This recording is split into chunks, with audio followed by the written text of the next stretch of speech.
It's an attack, twin blast, which have been carried out near Israeli embassy in Copenhagen. So it's being investigated by the Danish police.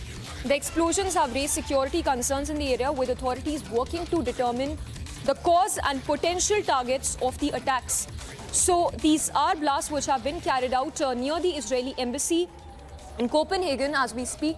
Let's go across to Avishag, who continues to be with us. Avishag, these are very targeted attacks which are happening because Iranian attack, the missiles that were launched were very close to the Israeli airbase.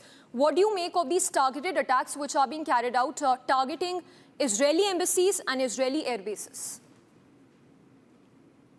Yeah, so they openly declared a war on Israel already in April, but now when they said that they will attack specifically air bases and embassies across the world of an Israeli representative. So Israel has all the right in the world, especially that we know that October 7th and all the attacks throughout the year were funded and trained by Iran. Israel every right to retaliate and to attack any oil reserves or the nuclear facilities in Iran.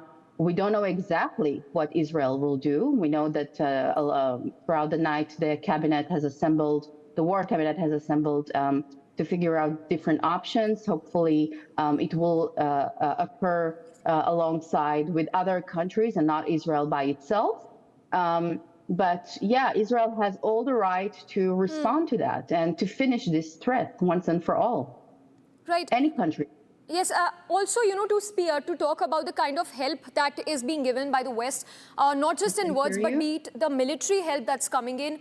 What do you make of the deployment of the U.S. forces, the deployment of the U.S. Navy fleet, particularly along the Middle East region?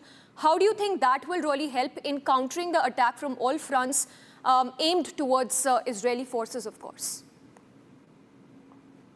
Yeah, it's absolutely, the American expansion here along the region, it's important. It shows that the Americans do stand by Israel, as they did along the past 12 months. It is very important as a deteriorating, a force and activity.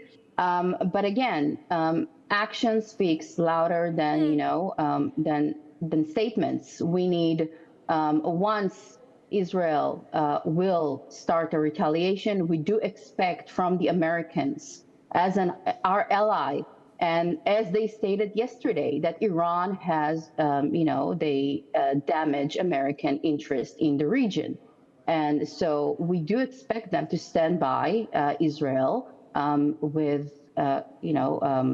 actually issuing this retaliation back to Iran. Having military infrastructures here in the region and sending aircrafts and troops, it's important, but it is also important to show resilience and to show that they are firmly standing against these attacks. It's like, you cannot even describe that. I don't think we even seen something like that in the past, I don't know, since the Second World War, that a country is threatening that way, that harshly on another country, and the world is just standing still. When Russia starting to invade Ukraine, the entire Western world, up until today, standing very firmly behind Ukraine, arming them, supplying them with weaponry, and sending funds to them. Yes. Only Israel is singled out, which is it's not surprising, but it's just very shocking, because hurting Israel will hurt their interest as well. So this is what's kind of overwhelming to me and for us, the talking Israelis. About the kind of unity we've seen, be it of the Western countries against Russia, Ukraine has still not become a part of NATO ally, or NATO, that's another angle altogether. But talking about the US deployment in the Middle East region, more than 40,000 US troops have been deployed. In the Mediterranean Sea itself, we have at least 6 US aircraft. Given that this is a significant advancement, what kind of threat do you see for the US personnel who've been deployed in the Middle East region?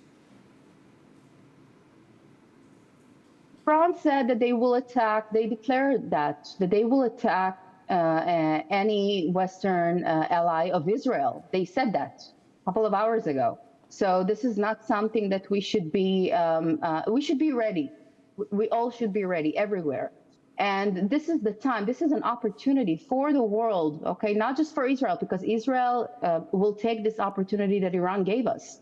And we will take it fully, and we will retaliate as we can. And but it's also an opportunity for the world to finally handle this regime, this brutal regime, and to bring it to an end, or to at least bring it back years back. Right. And, we will just come back to you again.